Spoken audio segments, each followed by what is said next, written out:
బాగా నీరసంగా ఉన్నట్టున్నా మా మావయ్య అసలు నిద్రపోనివ్వలేదా? అదేం కాదు, హ్యాపీగానే నిద్రపోయాను. కొయ్య మాకు విరిగిపోయిన మంచాల్ని నేనే పొయ్యిలో పెట్టింది. మీ ఇంట్లో మంచాలు వీకా? మనుషులు స్ట్రాంగ్ అని ఒప్పుకోవచ్చుగా.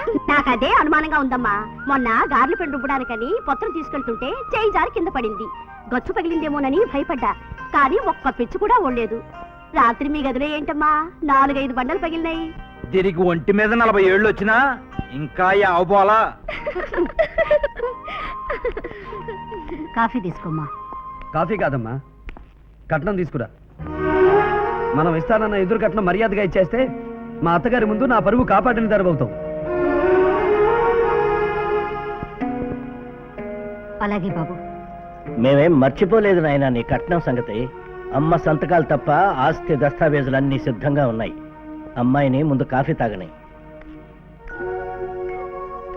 ఏంటి వంశీ ఇది? మా అమ్మ ఏదో వాగిందని నువ్వు దాన్ని పట్టుకుని వేళ్లాడుతున్నావు. అత్తయ్య ఎంత బాధపడిందో ఏంటో. అదేమిటో బాధపడుతుందని మీ అమ్మకిచ్చిన మాట తప్పమంటావా? ఇవిగో బాబు నగలు. దస్తావేజు కాగితాల మీద సంతకం పెడతాను. ముందు నువ్వు కూర్చో కూర్చో. అబ్బో చాలా బరువుగా ఉంది. మా ఆవిడ మొయ్యగలదంటావా? నిన్నే మోసింది ఈ నగల లెక్క. ఏంటి వంశీ నువ్వు అసలే అత్తయ్యని ఇప్పుడు అడిగి బాధ పెట్టావని నేను ఫీల్ అవుతుంటే ఇవన్నీ తీసి నా మెళ్ళలో వేస్తావేంటి? ఇందులో నువ్వు ఫీల్ అవ్వాల్సింది ఏమీ లేదు. నీకు రావాల్సిన నగలు నువ్వు తీసుకుంటున్నావు. నాకు చాలా ఇబ్బందిగా ఉంది. ఇప్పుడు ఇవన్నీ పెట్టుకోవడం బాగోదు. పిచ్చిదానిలా మాట్లాడతావేంటి? నీ నగలు నువ్వు పెట్టుకోక నేను పెట్టుకుంటానా? చూసావా శారదా, మా ఆవిడ రంగు ముందు బంగారం కూడా కనబడటం లేదు. ఏమైనా నా పెళ్ళం అందగెత్తే కాబట్టి కదా వెంటపడి మరీ కట్టుకున్నా. కరెక్ట్ గా చెప్పావు. మరీ గంగిరెద్దు పెట్టినట్టు అన్ని ఇప్పుడే పెట్టాలా? ముక్కు పడకతో సహా అన్ని నీ ఒంటి మీద ఉండాలి. అలా ఎప్పుడన్నా నిన్న పెట్టారా? కరెక్ట్ గా చెప్పు శారదా. నగల వల్ల మా ఆవిడికి అందం వచ్చిందా? మా ఆవిడ వల్ల నగలకు అందం వచ్చిందా? ఇవ్వగో బాబు దస్తావేజులు. థ్యాంక్స్ అమ్మా. తీసుకో తీసుకో రా. మనకి రావాల్సిన ఎదురు కట్నం తాలూకు మొత్తం ముట్టింది కాబట్టి హ్యాపీగా వెళ్ళి మీ అమ్మకి చూపించు.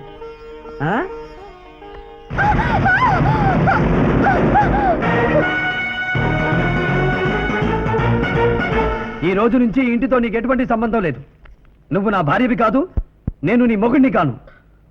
ఎందుకు ఏమిటి అన్న వివరాలు కావాలంటే నీ అమ్మని, అదే మందడం జమీందారు వంశానికి చెందిన శకుంతలా దేవిని పంపించు, చెప్పి పంపిస్తా.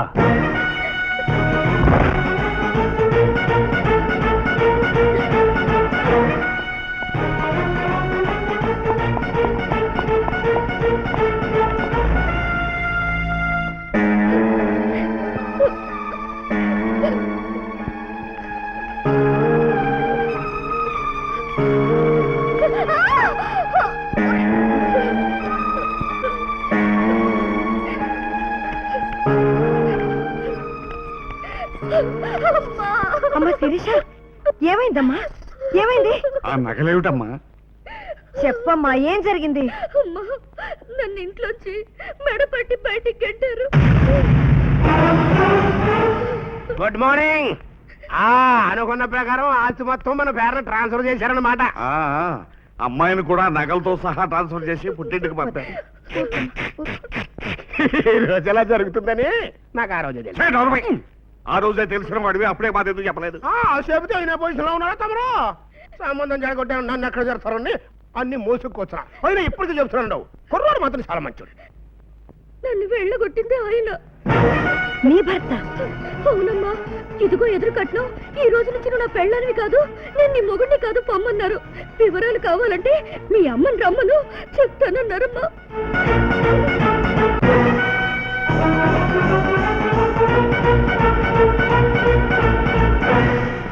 ఏమిట్రా, మా అమ్మాయిని ఇంట్లోంచి కట్టేసావట? వివరాలు అడిగితే మీ అమ్మని రమ్మను చెబుతానన్నావట. దాని అమ్మనే వచ్చాను, ఏమిటో చెప్పు. దాని అమ్మతో పాటు దాని అమ్మ అన్న కూడా వచ్చాడు. చెప్పు, ఏం చెప్తావో. నీ అమ్మ కొంగుచాటు మొగుడు, నీ అమ్మ చెంచా అన్న కూడా వచ్చాక చెప్పకుండా ఎలా ఉంటాను? అత్త, స్వీట్ ఎంత బాగున్నా ఎక్కువ తినలేము. 3 రోజులకే నీ కూతురు మొహం మొత్తేసింది.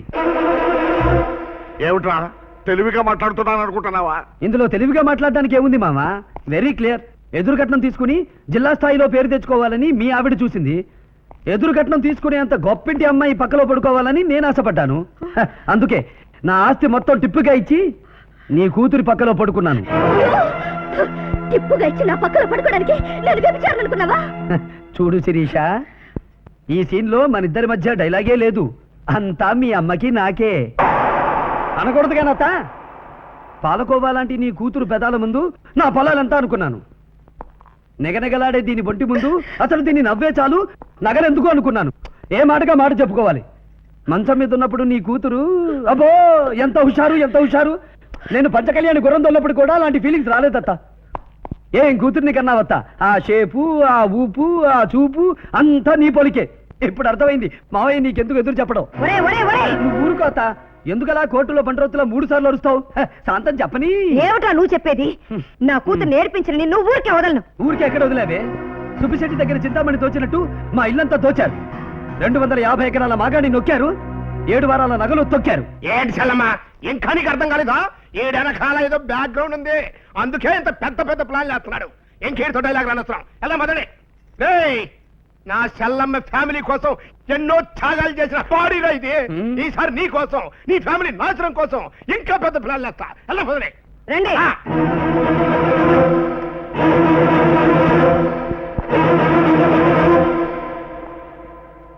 ఎదురు కట్నం ఇవ్వడం అవమానం అనిపిస్తే అసలు ఈ పెళ్లే చేసుకోకుండా ఉండాల్సింది. అంతేగాని కట్టుకున్న పెళ్ళాన్ని పుట్టింటికి పంపడం గొప్పతనం కదరా. మా తాత కూడా ఆడాళ్ళతో తిరిగేవాడు. ఎవరికైనా వడ్డిచ్చేవాడు, కూరగాయలు ఇచ్చేవాడు. మహా అయితే దాళవా పంట ఇచ్చేవాడు. ఇలా ఇళ్ళు పొలాలు రాసివ్వడం ఏంట్రా? అది 3 రాత్రుల కోసమా? ఈడు రసికుడు, రాక్షసుడు నాకు అర్థం కావట్లేదు.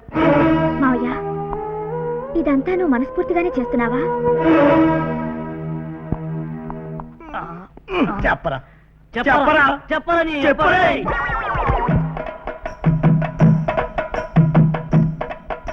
రేయ్, నువ్వు రేప్ చేసినందుకు నాకు ఎలాంటి ఫీలింగ్ లేదురా, కానీ ఎవరిని రేప్ చేసావో చెప్పరా. టెన్షన్ తో చచ్చిపోతున్నాను. చేసింది నిజమే, కానీ ఎవరిని చేసింది చీకట్లో చేశాను కాబట్టి చెప్పటం కష్టం. చెప్పాలంటే ఒక్కటే మార్గం. ఏమిటి? పరీక్ష. పరీక్ష? వాళ్ళ పరీక్షలు ఎప్పుడో అయిపోయినాయి. పుస్తకాలు ఇప్పుడు ఎక్కడ దొరుకుతాయిరా? పిచ్చి మామ, పరీక్ష అంటే పుస్తకాల పరీక్ష కాదు, శీల పరీక్ష. శీల పరీక్ష? Yes. ఓ చెమ్మ నీళ్లు, ఓ గులాబీ పువ్వు తీసురా. 5 నిమిషాలు చెప్పేస్తా. Okay. Only 5 minutes. బాబు నాయనా, పరీక్ష చేస్తావో ప్రయోగమే చేస్తావో నీ ఇష్టం. ఆ క్యాండిడేట్ ఎవరో చెప్పరా.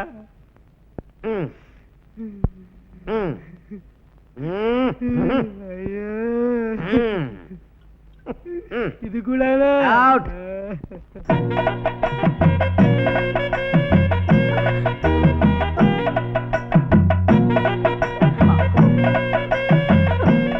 ఇది కన్యే. ఏమి నా భాగ్యము.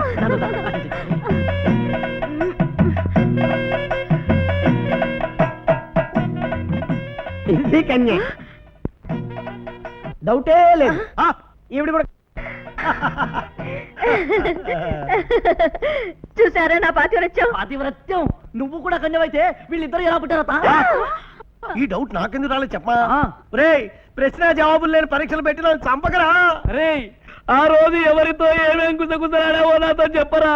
లేకపోతే తోలు స్తంభాలాంటి నీ కాళ్ళకు నా తల బాదుకుని చచ్చిపోతా. ఆగు, నా భార్య నాతో పంపిస్తే చెప్తా. ఈ బట్టతలాన్ని నేను చస్తే ఒప్పుకోను. అలా అనకమ్మా. మన నరసింహారావు బట్టతాలు కాదా, ఆయన గొప్పవాడు కాలేదా? మన గౌడి గారిది బట్టతాలు కాదా, ఆయన గొప్పవాడు కాలేదా? నారా చంద్రబాబు గారిది ఫుల్ హెయిర్, ఆయన ముఖ్యమంత్రి కాలేదా? నందమూరి హరికృష్ణ గారిది కర్లింగ్ హెయిర్, ఆయన తెలుగు యువత అధ్యక్షుడు కాలేదా? నా కథలు చెప్పకండి. అది కాదమ్మా. మీరు ఇంకేం మాట్లాడకండి. మీకేం జుట్టున్న మొగులతో హాయిగా మీరు బాగానే ఉంటారు. రేపు గ్రూప్ ఫోటో దిగితే ఈయనొక్కడే సపరేట్ గా ఎంత అసహ్యంగా ఉంటారో నాకు తెలుసు. I'm sorry.